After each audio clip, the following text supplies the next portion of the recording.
സംരംഭവുമായി ബന്ധപ്പെട്ട വീഡിയോയുടെ രണ്ടാം ഭാഗമാണ്. മുൻ വീഡിയോയിൽ നമ്മൾ സംരംഭവുമായി ബന്ധപ്പെട്ട കുറച്ച് കാര്യങ്ങൾ ചർച്ച ചെയ്തു. അതിൻ്റെ തുടർച്ചയാണ്. ആ തുടർച്ചയിലേക്ക് പോകുന്നതിന് മുമ്പ് ഒരു കാര്യം ഒരിക്കൽ കൂടി ഓർമ്മിപ്പിക്കുന്നു. ചാനൽ സബ്സ്ക്രൈബ് ചെയ്തിട്ടില്ലാത്തവർ ദയവായി സബ്സ്ക്രൈബ് ചെയ്യുക. നമുക്ക് സംരംഭം ആരംഭിക്കാൻ ഒരു ആശയമായി അതിനൊരു ടീം നമ്മൾ സന്നദ്ധമാക്കി, ഫണ്ട് കണ്ടെത്തി. ഇനി ആ ആശയം ഇംപ്ലിമെൻറ്റ് ചെയ്യണം, എക്സിക്യൂട്ട് ചെയ്യണം. അങ്ങനെ എക്സിക്യൂട്ട് ചെയ്യുന്നതിന് മുമ്പ് നമുക്കതിൻ്റെ നിയമവശങ്ങൾ, ലീഗൽ സൈഡ് കൃത്യമാക്കണം. ആവശ്യമായ ലൈസൻസുകൾ എടുക്കണം, ആവശ്യമായ സർട്ടിഫിക്കറ്റുകൾ കരസ്ഥമാക്കണം, സർക്കാരിൻ്റെ അനുമതികൾ വാങ്ങണം. അങ്ങനെ ലീഗൽ വശം എന്തൊക്കെ നിയമപരമായ കാര്യങ്ങൾ നമ്മൾ പാലിക്കേണ്ടതുണ്ടോ അതൊക്കെ വളരെ കൃത്യമായി പാലിച്ചു എന്ന് ഉറപ്പുവരുത്തി വേണം നമ്മുടെ സംരംഭത്തിൻ്റെ ഇൻഫ്രാസ്ട്രക്ചറിലേക്ക്. ആ ഒരു സംരംഭത്തിന്, ഏതൊരു സംരംഭത്തിനും അതിനൊരു ഇൻഫ്രാസ്ട്രക്ചർ ഉണ്ടാവണം. നമ്മൾ എവിടെയാണോ തുടങ്ങുന്നത് ആ സ്ഥലം, അതിന് കെട്ടിടം ആവശ്യമുണ്ടെങ്കിൽ കെട്ടിടം വേണം. അങ്ങനെ എന്തൊക്കെയാണോ അതിന് വേണ്ടത് ആ ഇൻഫ്രാസ്ട്രക്ചർ നമ്മുടെ ഒരു സംരംഭത്തിനുണ്ടാവണം. അത് വളരെ കൃത്യമായ നമ്മൾ ആശയത്തിൽ തന്നെ, നമ്മൾ ആശയം രൂപപ്പെടുത്തുമ്പോൾ തന്നെ നമ്മുടെ സംരംഭത്തിൻ്റെ ഇൻഫ്രാസ്ട്രക്ചർ എന്തായിരിക്കണം എന്ന ധാരണ നമുക്കുണ്ടാവണം. അത് ആ ആശയത്തെ അല്ലെങ്കിൽ ആ ഇൻഫ്രാസ്ട്രക്ചറിനെ എങ്ങനെയൊക്കെ വിപുലപ്പെടുത്താം എന്ന് നമ്മുടെ ആശയങ്ങളിൽ നമുക്ക് നേരത്തെ ധാരണയുണ്ടാവണം. അപ്പോൾ സംരംഭവുമായി ബന്ധപ്പെട്ട് നമുക്കൊരു ആശയമുണ്ട്, ഐഡിയ ഉണ്ട്, ഒരു ടീമുണ്ട്, ഫണ്ടുണ്ട്, അതിനുള്ള ഇൻഫ്രാസ്ട്രക്ചർ നമ്മൾ കണ്ടെത്തി, നിയമപരമായ എല്ലാ കാര്യങ്ങളും നമ്മൾ പൂർത്തിയാക്കി. സംരംഭത്തിലേക്ക് പോകുമ്പോൾ, സംരംഭം ആരംഭിക്കും, അതിന് കൃത്യമായൊരളവ് സ്കെയിലിംഗ് കൂടെ ഉണ്ടാവണം. ഇന്ന സമയത്ത് ഇന്നത് ചെയ്യുന്നു. അതുപോലെ മാർക്കറ്റിംഗ് ആണെങ്കിൽ മാർക്കറ്റിങ്ങിൻ്റെ ഒരു ഏരിയ, നമ്മുടെ സാധ്യതകൾ, ഇതേക്കുറിച്ച് കൃത്യമായ ഒരു രൂപവും അതിനുള്ള ഒരളവും കാര്യങ്ങളൊക്കെ നമുക്കുണ്ടാവണം. അങ്ങനെ വരുമ്പോഴേ നമുക്ക് ആ ഒരു അതിൻ്റെ ലിമിറ്റ് മറികടക്കാനും അതിനപ്പുറത്തേക്ക് നമ്മുടെ സംരംഭത്തെ കൊണ്ടുപോകാനൊക്കെ സാധിക്കും. അപ്പോൾ നമുക്ക് എന്ത് ചെയ്യുമ്പോഴും നമുക്ക് കൃത്യമായ ഒരു അളവ് നമ്മളെടുത്തുണ്ടാവണം. ഈ സ്റ്റാഫിനെ കുറിച്ച്, നമ്മുടെ ടീമിൽ ആരൊക്കെ ഉണ്ടാവണം, അതുപോലെ നമ്മളെ ഫണ്ട് എന്താണ്, അതെങ്ങനെയാണ് ഫണ്ട്. നമ്മൾ നേരത്തെ പറഞ്ഞ പോലെ ഫണ്ട് നമുക്ക് സംരംഭവുമായി ബന്ധപ്പെട്ട് നമ്മളിപ്പോൾ ഒരു വസ്തു ഉൽപ്പാദിപ്പിക്കുകയാണെങ്കിൽ, ഏതെങ്കിലും ഒരു ഉൽപ്പന്നം നിർമ്മിക്കുകയാണെങ്കിൽ ആ ഉൽപ്പന്നം നിർമ്മിച്ച് വിപണിയിലെത്തിക്കുമ്പോൾ, വിപണിയിൽ അത് വിറ്റഴിക്കപ്പെടുമ്പോൾ നമുക്കതിൻ്റെ മൂല്യം തിരിച്ചു കിട്ടുമ്പോൾ അതിൽ നിന്ന് പ്രോഫിറ്റും അതിൻ്റെ എക്സ്പെൻസും ഒക്കെ മാറ്റി നിർത്തി ആ മൂലധനത്തിനെ വർദ്ധിപ്പിക്കാനുള്ള ഒരു പരിശ്രമം കൂടി നമുക്കുണ്ടാകണം.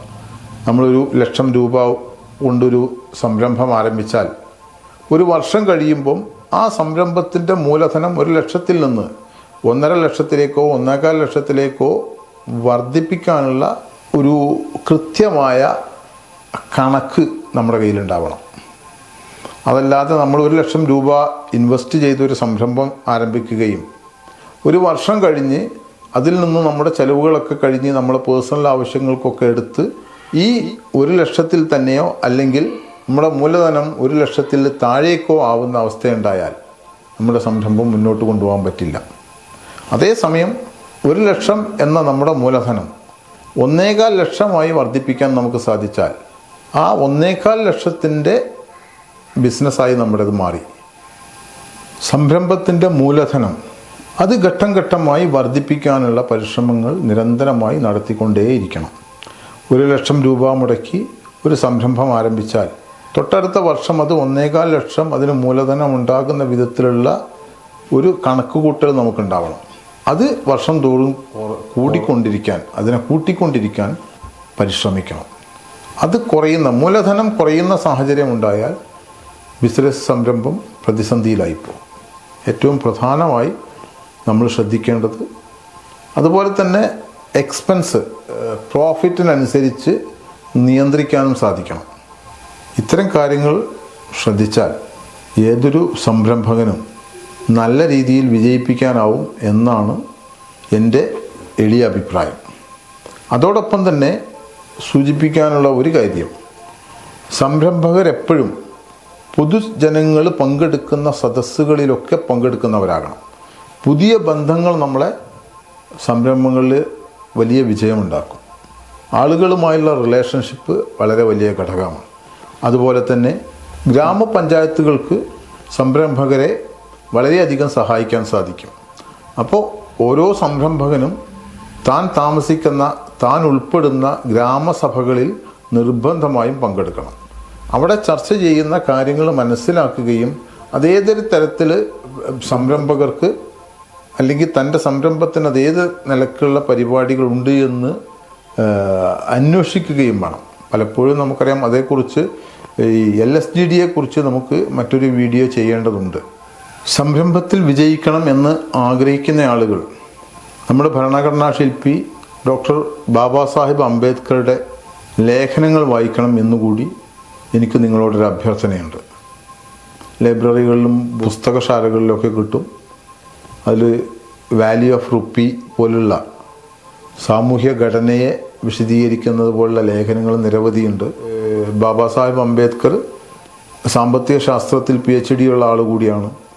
നിരവധി വിഷയങ്ങളിൽ PhD ഉള്ള ഒരാൾ, ഇന്ത്യയിൽ ഏറ്റവും നല്ല വിദ്യാഭ്യാസം നേടിയ ഒരാൾ എന്ന നിലയിൽ അദ്ദേഹത്തെ വായിക്കുന്നത് നമുക്ക് നമ്മളെക്കുറിച്ചും നമ്മുടെ സമൂഹത്തെക്കുറിച്ചും ഒക്കെ മനസ്സിലാക്കാൻ ഉപകരിക്കും എന്നതുകൊണ്ട് ഞാൻ നിങ്ങളോട് റിക്വസ്റ്റ് ചെയ്യുകയാണ്. ഇവിടെയാണ് MSMEകളുടെ പ്രവർത്തനം, അതിൻ്റെ പ്രാധാന്യവും നമ്മൾ കാണുന്നത്. ഈ തൊഴിലില്ലായ്മ കുറച്ചു കൊണ്ടുവരാൻ ചെറുകിട സൂക്ഷ്മ വ്യവസായങ്ങൾ കഴിയുമെന്നുള്ളത് കേരളം പോലുള്ള സംസ്ഥാനം തെളിയിച്ചു കഴിഞ്ഞതാണ്. ഇന്ന് രാജ്യത്തെ മറ്റു സംസ്ഥാനങ്ങളെ അപേക്ഷിച്ച് ഏറ്റവും കുറവ് തൊഴിൽ രഹിതരുള്ള സംസ്ഥാനമായി കേരളം മാറാൻ കാരണം ആ കണ്ടെത്തലാണ്. ഞാൻ നേരത്തെ പറഞ്ഞല്ലോ, കഴിഞ്ഞ വർഷം നമ്മൾ ടാർഗറ്റ് ചെയ്തത് 1,00,000 ചെറുകിട സംരംഭങ്ങൾ ആരംഭിക്കാൻ നമ്മൾ ടാർഗറ്റ് ചെയ്തു. ആ വർഷത്തിൽ 9ാമത്തെ മാസം വന്നപ്പോൾ ആ ടാർഗറ്റ് മറികടന്ന് 1,20,000 സംരംഭങ്ങളിലേക്ക് കേരളം കുതിച്ചു. Society of educational and environmental developments India എന്ന സീഡ് ഇന്ത്യ വിദ്യാഭ്യാസ പരിസ്ഥിതി മേഖലകളിൽ പ്രവർത്തിച്ചുകൊണ്ടിരിക്കുന്ന 2008 മുതൽ പ്രവർത്തിച്ചുകൊണ്ടിരിക്കുന്ന ഒരു NGO ആണ്. നിങ്ങളിൽ ആർക്കും ഇതിൻ്റെ ഭാഗമാകാവുന്നതാണ്.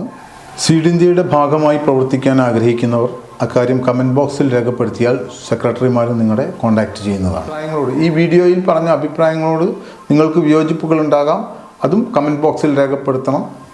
ഒരു കാര്യം വീണ്ടും ഓർമ്മിപ്പിക്കുന്നു, ദയവായി ചാനൽ സബ്സ്ക്രൈബ് ചെയ്യുക, ലൈക്ക് ചെയ്യണം, ഷെയർ ചെയ്യണം.